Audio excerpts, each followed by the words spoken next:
po sa ating Father's Sunday. Amen. Okay. Proverbs 22:6. Very basic, mga kapatid. Familiar na verse sa ating lahat. Okay. At siguro iba sa atin ay alam na, no? But anyway, basahin po natin ito na verse. Proverbs 22 verse number 6. Isa sa mga tatay na masabi natin marami ding anak, at by experience alam niya kung gaano kahirap po ang isang anak na kulang sa training. That's why nung sinulat niya ito, by experience mga kapatid, kanya pong na-realize na kailangan po ang bata i-train at the very young age. Verse number 6. Proverbs 22 verse number 6.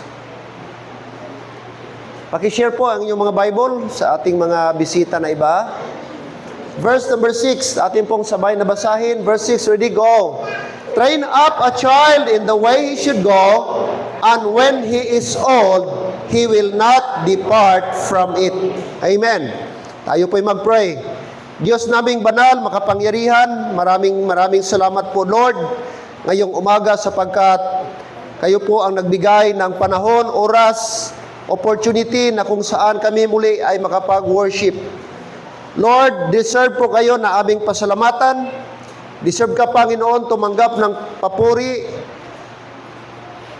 Deserve ka, Panginoon, na aming itaas ngayong umaga. And salamat, Lord, na this morning makapagbigay din po kami tribute sa lahat po ng mga tatay sa aming simbahan at the same time sa aming po mga mahal na mga bisitang tatay. It's my prayer, Lord, na ang iyong salita ay makipag-usap sa bawat puso ngayong umaga. At sana mag-serve ito na exhortation, rebuke, and reminder sa aming lahat kung ano dapat ang aming tungkulin, ano dapat ang aming responsibilidad bilang isang tatay, Lord, upang lalo pang mapatibay namin ang aming mga tahanan. Yes, we fail. Yes, may mga weakness kami. But salamat may Bible na siyang maging guide po namin para din namin maulit kung nagkamali man kami. At wala pong tatay dito, Panginoon, na ayaw niya maging strong ang kanyang family. Kaya that's why, Lord, I pray this morning na sana po ang short message ay magbigay po sa amin ng idea na, Lord, Panginoon, maiwasan namin ang mga failure sa mga tatay sa Bible at gawin namin, Lord, ang mga bagay na ikalulugod niyo po. At Lord, para, Panginoon Diyos, kung gaano nakadepende kasi ang tibay ng tahanan sa pundasyon, which is ang aming pong mga tatay.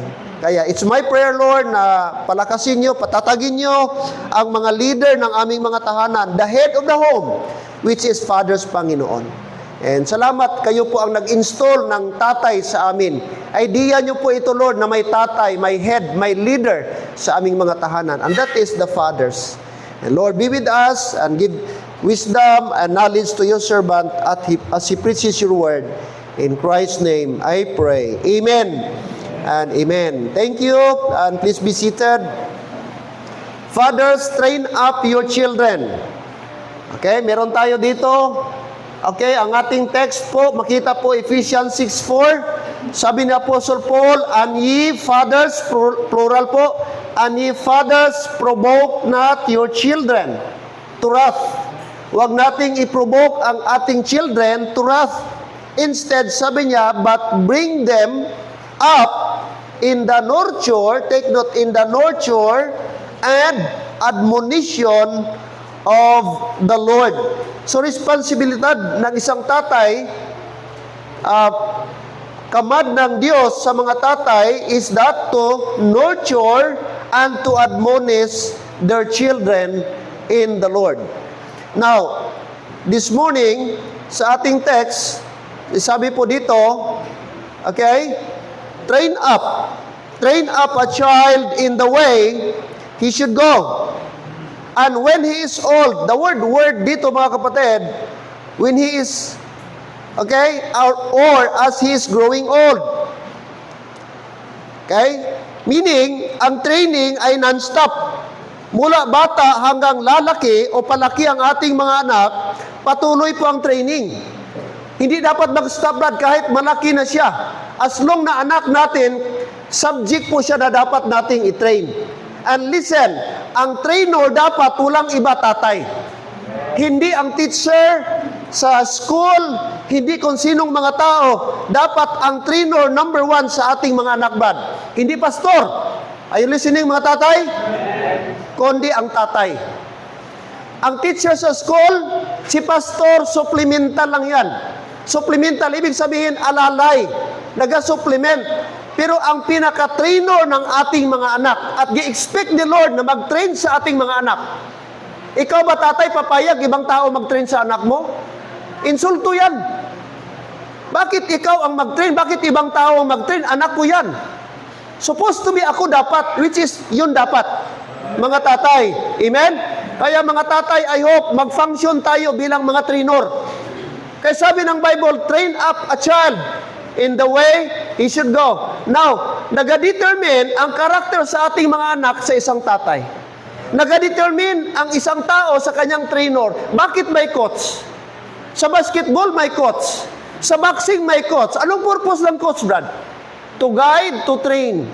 Bakit may Manny Pacquiao tayo? May 8th World Division tayo na boxer sapagkat may coach na magaling.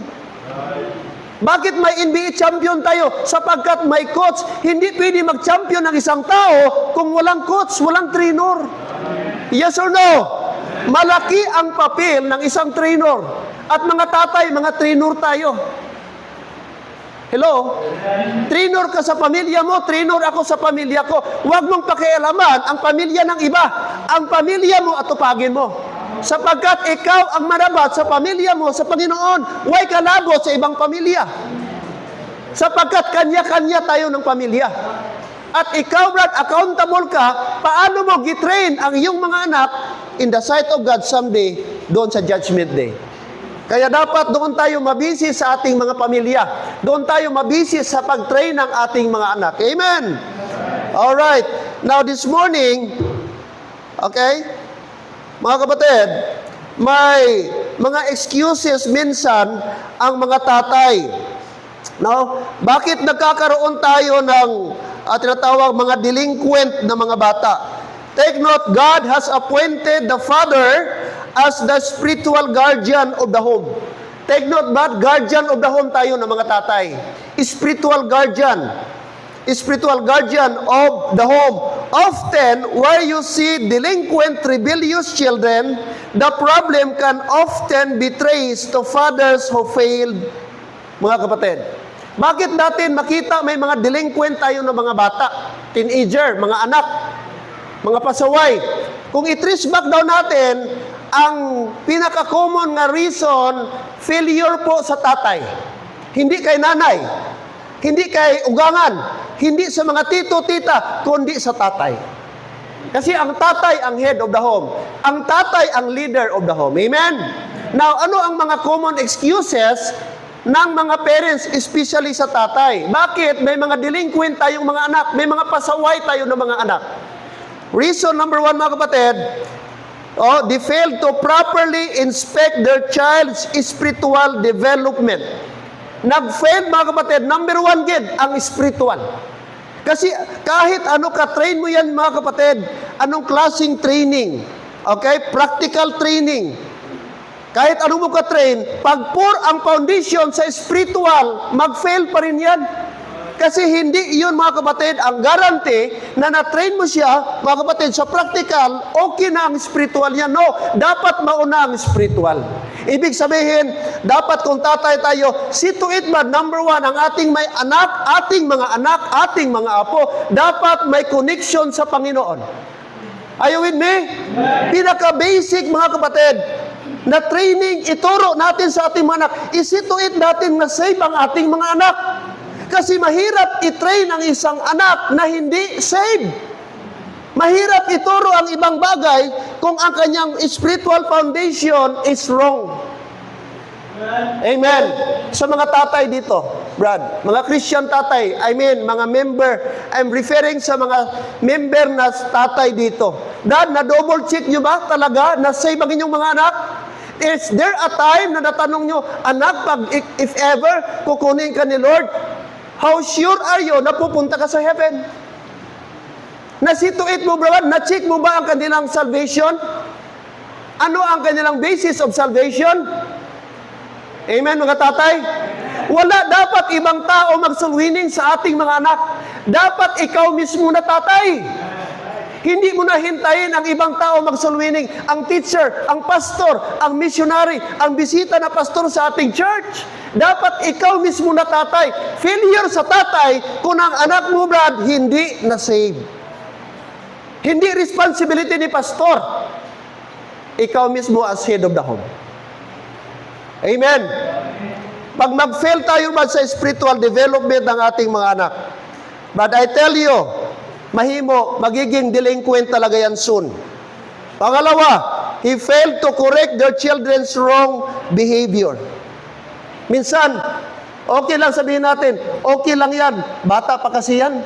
Tsaka na lang, wala pa yan buot. So hindi pa natin ginakorek kahit alam nating mali ang ginagawa ng ating anak. Ang isip natin, pababae lang kay bata pa, hindi pa niya naintindihan. No, that is wrong. The moment you know that that is incorrect, that is improper, and that is misconduct, misbehavior, right there and there, i-correct mo ang imong anak. I-correct mo yung apo mo so that ma-aware siya na mali yung ginagawa niya at the very young age. Mali yung concept natin, mindset, bata pa na, 2 years old pa, 3 years old na, why pa buot? Habang wala buot, i-correct mo na. Para magkabuot, alam niya na, mali yung ginagawa niya. May mga mindset na ganon. May mga tatay na ganon. May mga lula na ganon. Kaya si Glenn, pag anything na mano ko, talagang kino-correct. Magsabat-sabat bata mo. Tapos bata mo, tawagon ka lang sa pangalan mo. Apo mo, tawagon ka sa pangalan mo. How about Brother Rumi? Tapos tawagon ka, Hoy Rumi, Hoy Rumi, matuwa ka ba? Kaya nga dapat sa bahay natin, i-train natin ang ating mga anak. Kung pwede i-address natin ang mga kuya, kuya, i-address natin ang ating mga anak na babae, ate. Kasi yung bata, kung anong marinig nila, ma-register nila at susundin nila. Kung tawagin mo lang sa pangalan niya, yung anak mo wala buot, tawagin din niya pangalan niya. Kaya, masanay siya doon, kaya di mo ginakorek, oy, tawagin niya lang. Oy, ano pangalan? Di ba kapangit? Bilang mga Pilipino, natuto tayo, tinuturuan tayo na dapat lolo, lola, ate, kuya. Sa ibang lugar, sa Western mga kapatid, Amerika, Europe, walang ate, walang kuya. Pero sa atin, salamat, naturuan tayo. Kanila, brad, bisan lula na, tawagon lang sa pangalan. Halimbawa, si Ma'am Joy, tawagon lang sa apo niya, sa kapitbahay. 3 years old, 4 years old, 7 years old, Joy, come here. Oh, can I ask you something? Oh, sa atin, payungon na Joy, kakaronda, base ka ba? Kasi di tayo sanay. Kasi naturuan tayo. So, dapat yung training na yon, which is, mga kapatid, tama, ipagpatuloy natin. I-correct natin ang ating mga anak kung may nakita tayong mali. Amen, mga parents? So, dapat at the very young age, sabi ng Bible, train up a child. Hindi niya ang child dito, mga kapatid, it could be 2 years old. In fact, sabi nga doon sa mga psychologists, mga kapatid, na even ang bata sa tiyan pa lang pwede nang matrain.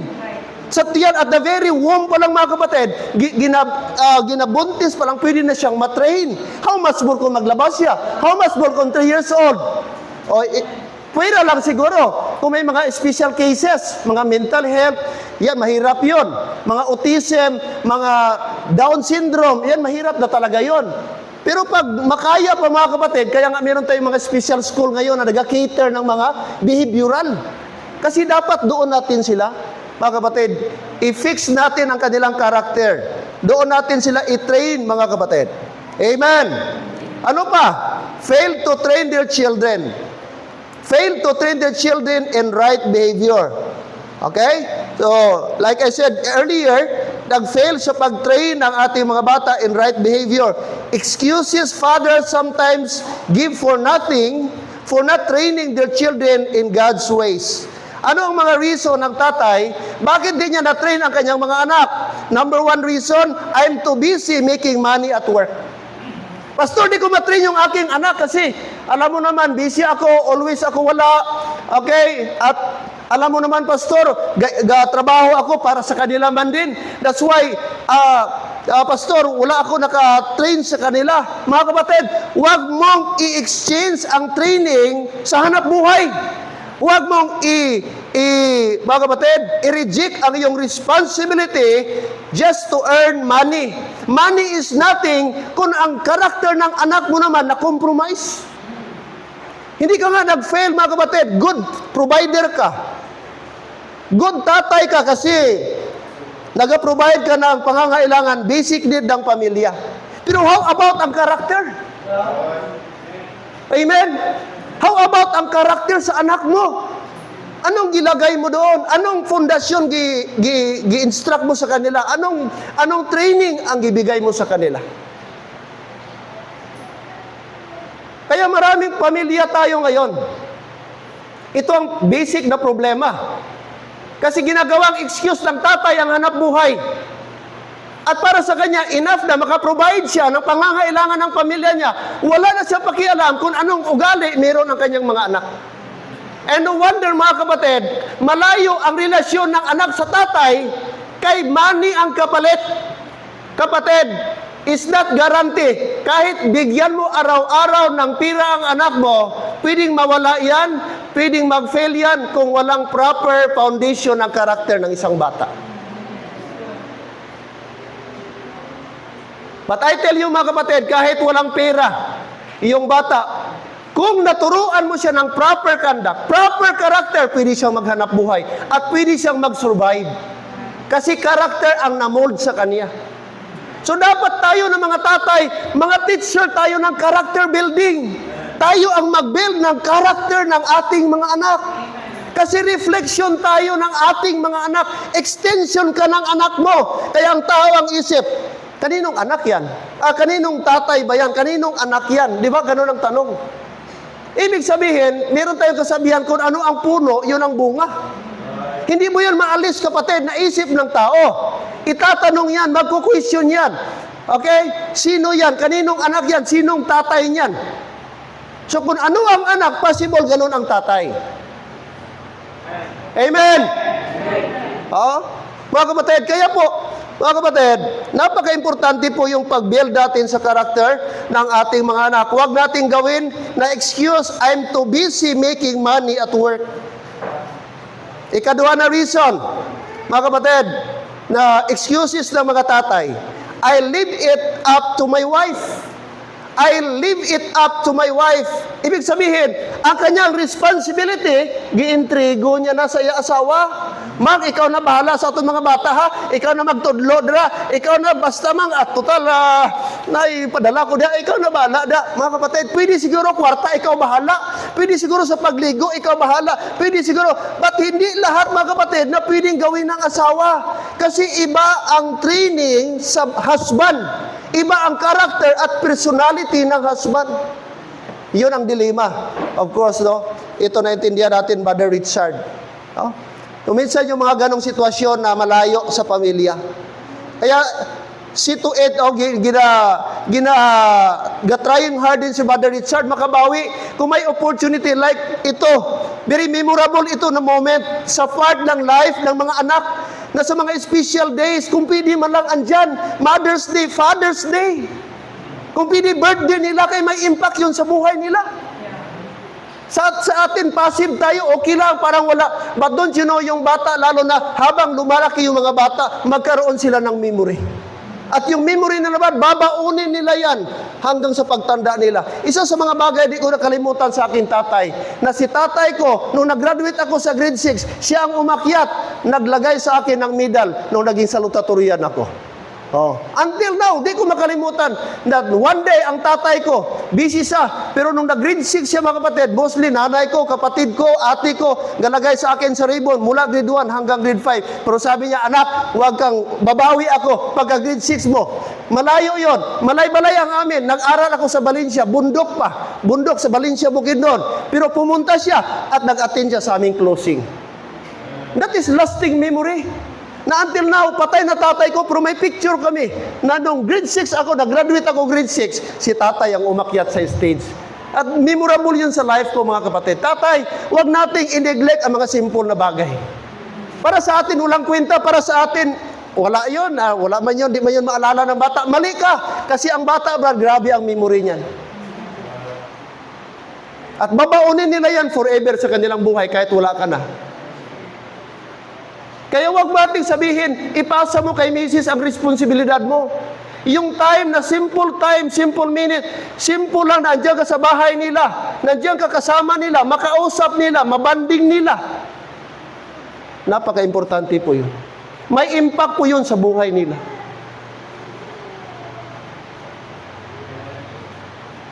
Amen.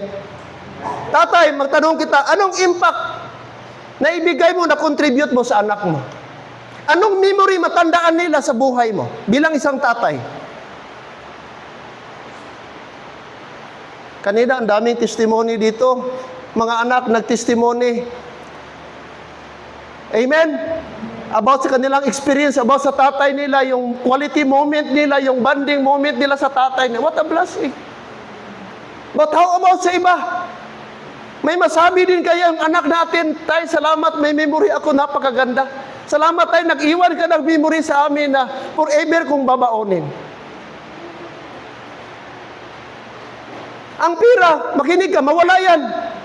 Kahit milyones pa yung ibigay mo, timer ka, mawala yan, maubos yan. Pero yung magandang bagay, yung memory na positive, na gilagay mo, gibigay mo, gitanim mo sa anak, Brad, manatili yan habang buhay sa isipan at puso ng iyong anak. Kaya mga tatay, huwag mong baliwalain. Huwag mong always sabihin, busy ka. Ang busy forever yan. Mahirap man tayo, mayaman tayo, ang kabisihan gamitin ni Satan para mawala ka, Brad. Mawalan ka ng oras sa pamilya mo. Pero Brad, pwede natin ang oras. Pwede natin gawing opportunity. Amen? Failed. I leave it up to my wife. Ano pa, mga kapatid? Ano pang excuse ng mga tatay? They are too old now for me to tell them what to do. They are too old now for me to tell them what to do. Pastor, matatanda na yan, may edad na yan, may isip na yan. Tamad na ako. Kapatid, huwag kang magtinamad. Tatay, responsibilidad mo, turuan sila kahit matanda na sila. The fact na anak mo sila, kahit may anak na sila, kung nakita mong hindi tama yung ginagawa nila, responsibilidad mo, tungkulin mo, na i-correct pa rin sila. Hindi ibig sabihin nga, malaki na sila, nakagraduate na sila, may mga anak na sila, may sariling pamilya na sila, hindi mo na dapat i-correct, natapos lang pagiging tatay mo. Mali. Ang pagiging tatay, kapatid, forever po yan. Matapos lang yan kung matapos lang buhay natin sa mundo. Pero habang buhay ka, at andyan ang anak mo, buhay din, dapat mo silang turuan at i-correct sa tamang bagay. Nakarinig kayo ng mga ganong excuse ng tatay? Pastor, tigulang na Nakapoy, ako kay istorya, balik-balik daw sirang plaka. Ako, pastor, natamad, nakapoy, sa bagay, pastor, dalagko na sila. Kabalo naman na sila kung ano ang mali. Nakarinig kayo ng ganon?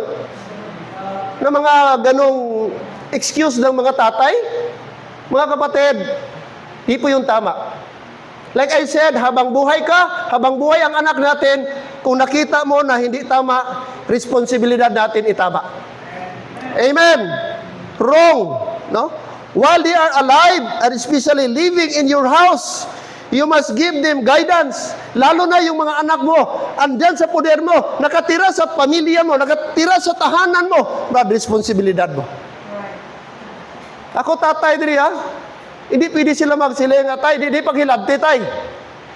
Yes, they can, mga kapatid, plan kung pamilyado na. Of course, not all the time. Bigyan mo ng time sila. sila maghanap buhay. Dapat kung wala asin sila dapat. Kung wala sila bigas, dapat marunong sila maghanap ng bigas. Pero ang sinasabi dito, i-guide mo sila sa tama. Kung mali, mali. Yun ang tungkulin. Amen? Alright. Oh? You must give them guidance. And they need it most as teens. Lalo na pag mga teens. Kaya itong mga teenager natin, no? Masyado ng hard-headed, stubborn. Gusto nila, they have to make it by their own, mga kapatid. Number 4, excuse. They won't listen to me.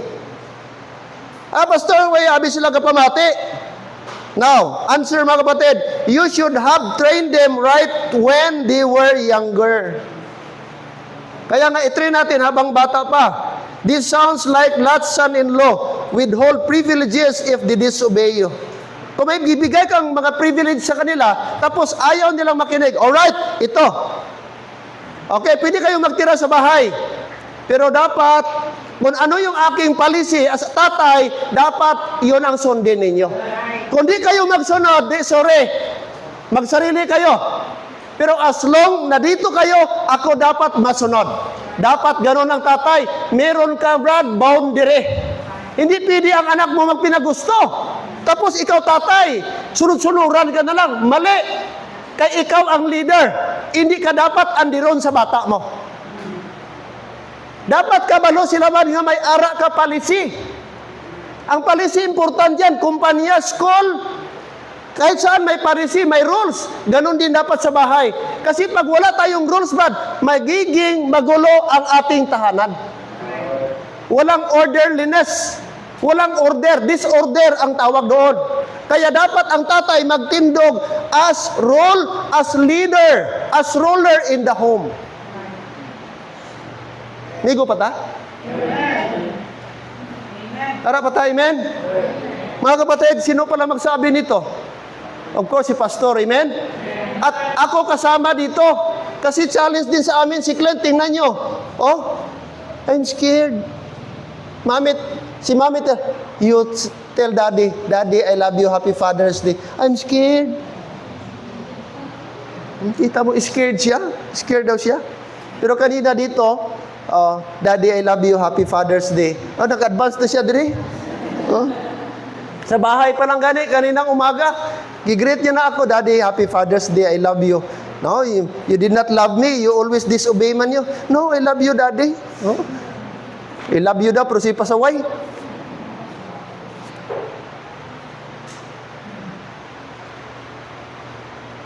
Diyan pa tayo, amen? I can't rebuke them for sins. Panglimang excuse lang mga tatay. I can't rebuke them for sins I did as a teen. Pastor, di ko sila masaway kay tong bata po nabi ko, pareho sa ila edad, pasaway man ko.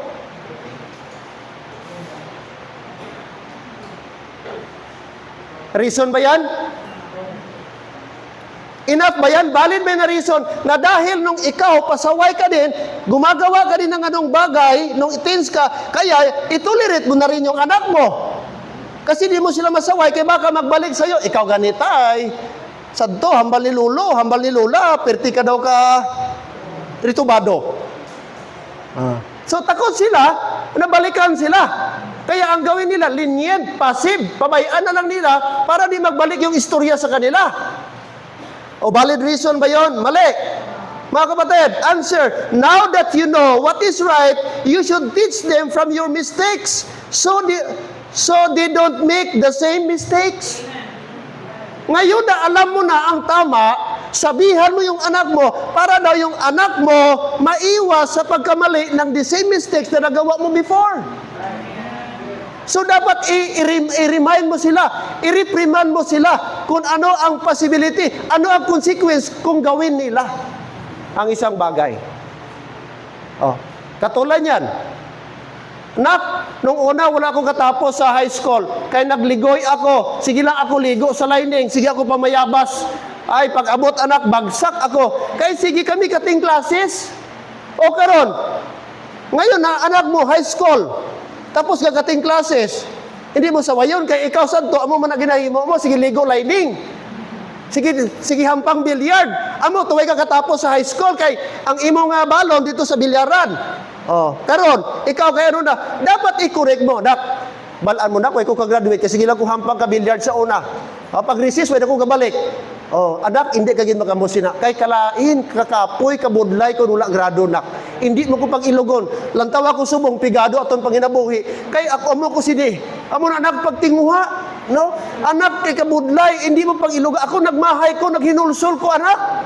Kaya kung maibalik ko palang itong dati, ay, ambot lang. Maning kabutig ko, maning kasugig ko. Kay budlay, gali, iniway tagrado. Amo na dapat himuon mo bilang tatay. Hindi kay itulirin mo nga. Sige na, kay, para patas na, para classmate ta.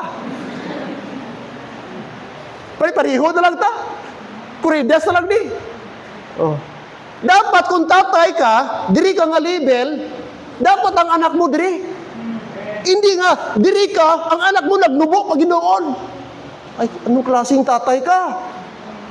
Dapat may handong ka nga, ang imo anak ma-elevate. Kung diri ka galibel, mga kapatid, handong mo, nak, ayaw, diri ka nak. Ang imo apo, diri na. Dapat ganun. Hello? Harap ba ta? Hindi ta magpatas nga. Way gani ko katapos eskwela. Ang eskwelahan, may managadalagan, pundo na.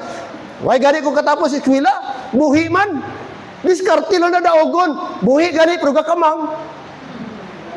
Buhi gani, pero isang kahig, isang tuka.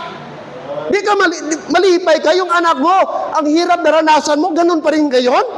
Mahirap pa rin kayo? Maling mindset yun, kapatid. Maling mindset yun, mga tatay. Kay way ka-graduate, pabayaan mo bata mo, way mag-grado.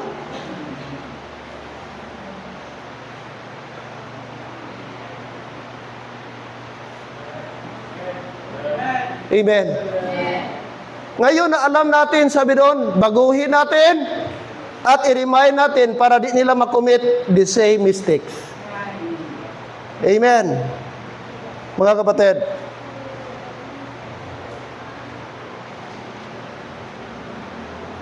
Alright.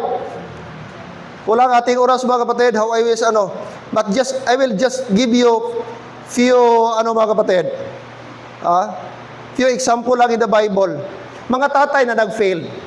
Bilang isang tatay, number 1 mga kapatid, si Jacob. Anong failure ni Jacob? Okay?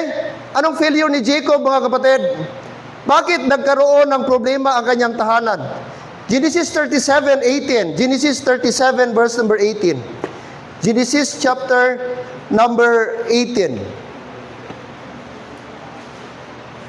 Genesis chapter 18 look at verse number 18. 37 verse number 18. Genesis 37 verse number 18.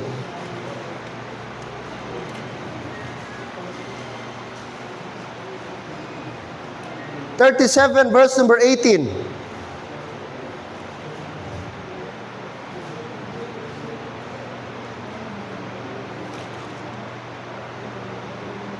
All right.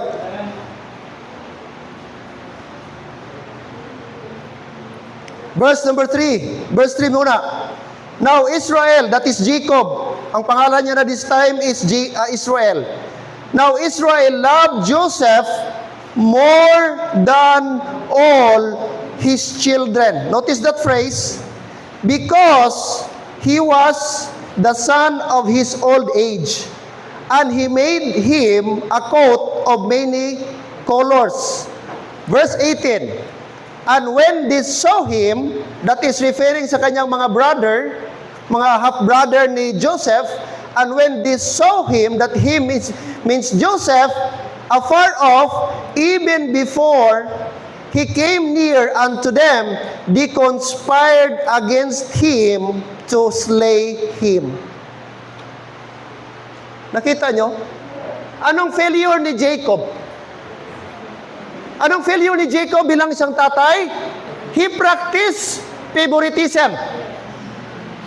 The Bible says, verse 3, he loved Joseph more than his brethren. Ibig sabihin, mas palangga niya si Joseph kaysa ibang bata niya. Mas paborito niya si Joseph kaysa ibang bata niya. In fact, sabi ng Bible, gigawan pa niya ng napakagandang damit. At anong nangyari? Dahil meron siyang paboritong anak. Meron siyang mas espesyal na anak compare sa ibang mga anak. Verse 18, sabi ng Bible, nagkaroon ng bitterness, nagkaroon ng silos ang ibang kapatid. At dahil doon, gusto nilang patayin ang kanilang kapatid. Mga nanay, di ko alam, baka may paborito man kamo sa pamilya niyo. Mga tatay, reminders, dapat i-discourage ko kamo. Dapat maling practice yan, Brad. Either subang man yan, gitna man yan, o agot man yan. Dapat pantay-pantay ang treatment mo, pagmamahal mo, ang pag-tingin mo sa iyong mga anak. Maliban lang kung isang anak, wala ka ng choice doon. Pero kung more than one, isa, dalawa, tatlong anak mo, Brad, dapat hindi. If possible, for example, mga kapatid, nagbili ka ng damit sa isang anak, kung di ka maka-afford ng dalawa, it's better, wag lang muna. Kasi kung siya laging bilhan mo, siya may bago, mag-create ng jealousy sa bata sa puso niya. Bakit siya, kami wala? Ano kami, anak ba kaming tunay? Mag-create siya ng doubt sa mind niya. At doon, magkaroon ng conflict later on. Yan ang nangyari kay Joseph. In fact, gusto silang patayin. At dito na si Dreamer. Ha? Ito, paborito ito na anak ng tatay natin. Bakit ito? Bakit tayo di gagawa ng magandang damit? Matagal tayo, nauna tayo sa kanya. Siya ulihi lang. Tayo gabantay ng karnero. Siya, hindi pa. Oh, tapos siya pang ginawa. Tayo, nagbibilad tayo dito sa init para magbantay. Amoy karnero na tayo. Amoy tupa tayo. Pero never tayo gagawa ni tatay ng bagong damit. Bakit ito? Bata pa may damit na espesyal pa. Failure, Brad, ni Jacob. And you know what? Nagkatay-katay yun.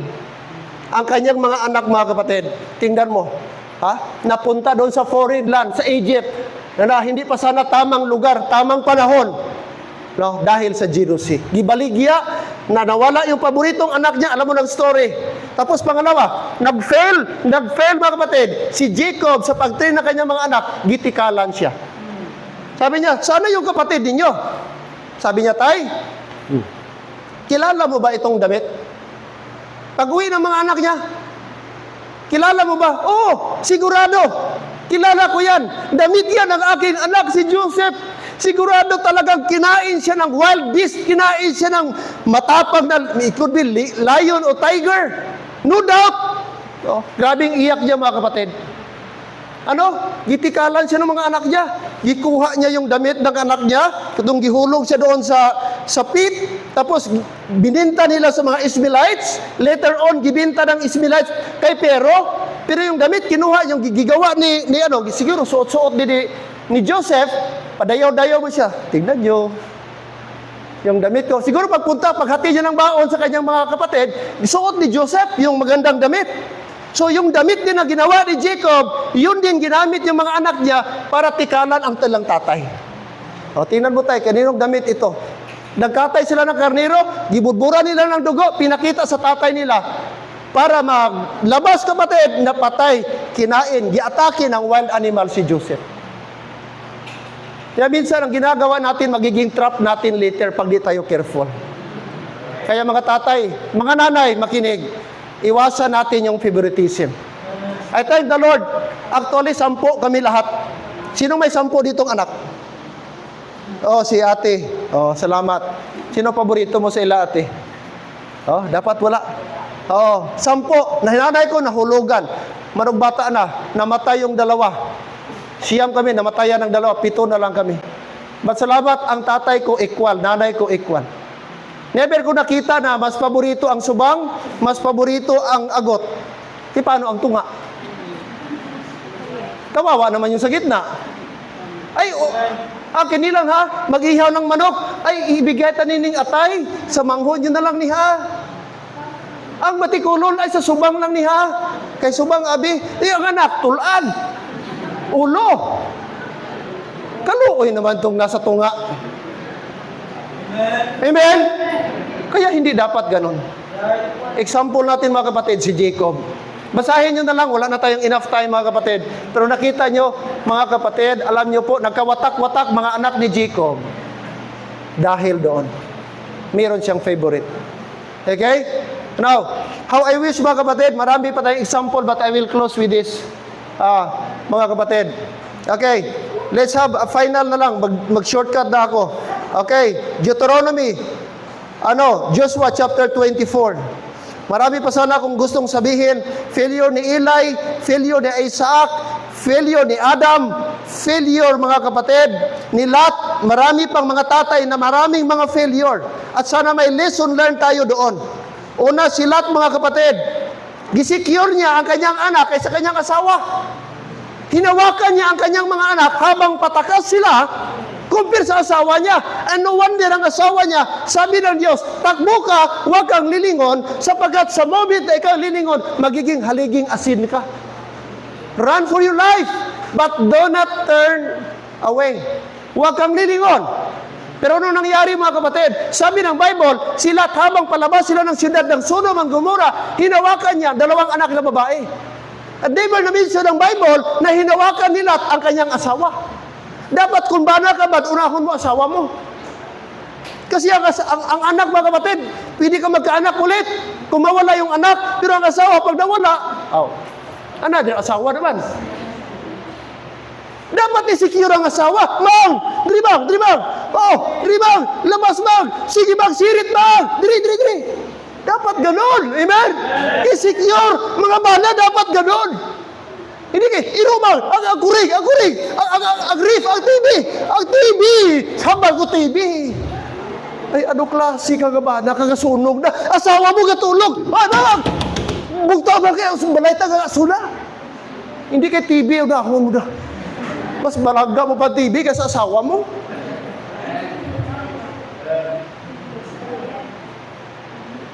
Hello? Failure ni Lot. Basahin mo ang Genesis. Never nag-mention si Lot, kaya si kaso niya, asawa niya. Mas inuna yung dalawang anak niya. And you know what happened? Nabuntisan niya yung dalawang anak niya na babae. Illicit relationship. Mga bana, valuable ba sa inyo ang pamilya nyo? Valuable ba sa inyo mga misis nyo? Gahatag ka ba panahon sa pamilya mo? Basig ka kapulaw ka sa ibang bagay. Kakatulugan ka sa ibang lugar. Pero wala mong iisip kung may pagkaon pamilya mo. May sudaan pamilya mo. May inugbayad sa kurinti pamilya mo. May inugbayad dito sa sukutiko. May balon bata mo. Ang imong isapar, imo ka o galingon lang. Ikaw lang makasabat sina. Tatay, sana magkaroon tayo ng realization. Kung nag-fail tayo, it's okay mag-fail. Pero ngayon, na na-remind tayo, dapat meron tayong gagawing changes. Amen? That's the purpose of the Word of God. I-remind ta, para pagkatapos, Lord, tulungan niyo po ako. I will close with this, and we will end, mga kapatid. Joshua 24. Diyan pa tayo, amen? Joshua chapter number 24. Like again, it's quite familiar verse. Lagi natin itong naririnig. Every time na meron tayong mga Father's Day o kahit saan na mga occasion, mga kapatid. But I hope it will remind us. Verse 15. Ito na yung old age na si Joshua. Malapit na siyang mamatay, matanda na. Chapter number, mga kapatid, 14. Giricall niya gaano kabait ang Panginoon. At chapter 23, gipreserve sila ng Panginoon mula doon sa Egypt hanggang nakakross sila sa Red Sea, hanggang narating nilang promised land. Ngayon may sarili na silang mga lupain. At ito na yung parting message ni Joshua. Okay, farewell message niya. Malapit na siyang mamatay dito. So ito yung kanyang final message, mga kapatid. In verse number 13, and I have given you a land for which ye did not labor. Recall niya ang kabutihan ng Panginoong Diyos. Cities which ye shall build not, and ye dwell in the cities which is ye built not, and ye dwell, which ye built not, and ye dwell in them. of the vineyard and olive yards which he planted not, do ye eat. 14, nagtiner sila, nagtira sila sa mga building, hindi nila ginawa. Kumakain sila, nag-harvest sila ng mga vineyards, olive yards na hindi silang nagtanim. Grabe nga favor. Now, therefore, fear the Lord and serve Him in sincerity. In response sa kabutihan ng Diyos, gi-challenge sila ni Joshua. Therefore, fear the Lord. Magkaroon kayo ng takot. And serve Him. Maglingkod kayo in sincerity and in truth. And put away the gods which your fathers served on the other side of the flood. And in Egypt, and serve ye the Lord. Verse number 15. At sabi niya dayon, and if it seem evil unto you to serve the Lord, kung para sa inyo hindi tama o masama, hindi mabuti ang paglilingkod sa Diyos, Joshua said, the Lord choose you this day, mamili kayo, whom you will serve, whether the gods which your fathers served that were on the other sides of the flood, or the gods of the Amorites in whose land you dwell. But as for me and my house, we will serve what? The Lord. That is the statement, the conviction of Joshua, the true, the godly father.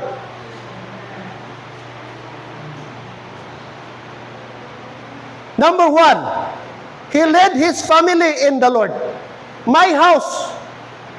But as for me and my house, not just he said, but as for me. No, he mentioned the word my house. What is that? My house means his household, including his wife, his children, and anything and anyone inside his household. It could be handmaid, men servant, women servant, katulong kapatid, kasama niya doon. Sabi niya, hindi lang siya, hindi lang pamilya niya, but lahat ng mga tao sa tahanan niya, kami ay maglilingkod sa Diyos.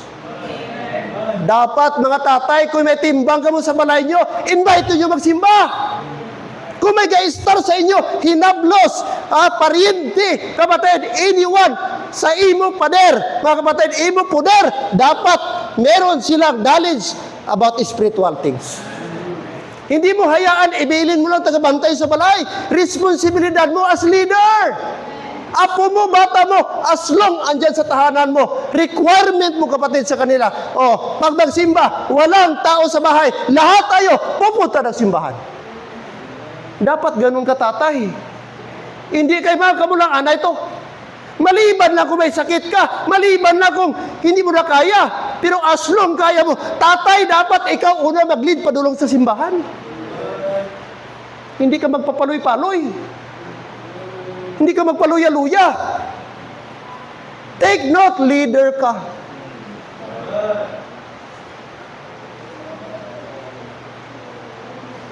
I'm so blessed kini ka. Tindog ka dali nung mamirto. Tindog ka dali nung. Ini luyahon na ni atubang dito. Pila edad mo no? 63. Actually, bata brang 63. Istorya kami dito sa water grant tong Thursday. Pastor, gani sakit ko. Why duda, Pastor, tungkol din sa akong pagkapalainom. Mag-inom siya mga kapatid, dalawa lang sila, hambal niya. 3 kalungdik. Tapos, way istoryahan ay.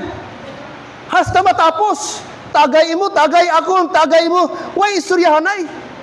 Sila niya, gainom tuyo. Tara na magsibat ang istorya. Gusto man balata magpahubog, ano, magsikita istorya. Why na mo istorya? Nagpa-doktor siya. Hambal. No, mag-inom ka, hindi lang bigla para ang imong sakit. Kung mag-untat ka, hindi bigla taklob-taklob lang. Siya, Dok, hindi pwede. Kung magtaklob-taklob man, hindi na lang ko. Kaya hindi ko pwede siya na, baso-baso ako, hindi taklob. Imagine mo, lungnik. Lungnik. Duha ka lungnik, 3 ka lungnik, 2 lang sila. Single. Why na mo istorya? Why, sige, pasapasa. Single, mga kapatid. Pero salamat sa Ginoo. Nakabati isang kaluwasan, nasangyawan, mga abyan. Di ba talaga upper ako, middle lang, sa lower kag upper, tunga-tunga. Galakat lang, gakiang-kiang na, gakiang-kiang. Pero salamat, pinakasayo pa sa inyo. Perti kalayo, galakat lang, way gasakay, kaabot dire. Oh, salamat. Gapamasin siya. Isa lang bata niya. Pero gapamasin siya, bati someday, madalama niya. Pastor, kumantang kaya ko pa malakat ko sa simbahan. Ikaw, lapit balay mo, dapat sundon tadi si tatay. Amen? Oh. Pastor, damo ka-invite sa akon dito magsimba. Kalayo to, gakiang-kiang ka. Sa Liberty. City Hall, lapit City Hall, kalayo. Siya, dito akong kasing-kasing. Kag dito ko nanamian, na simbahan. Dito ako magpadayon. Damo gahagad sa iya. Pero naintindihan niya, diri siya na membro. Kag diri ang simbahan.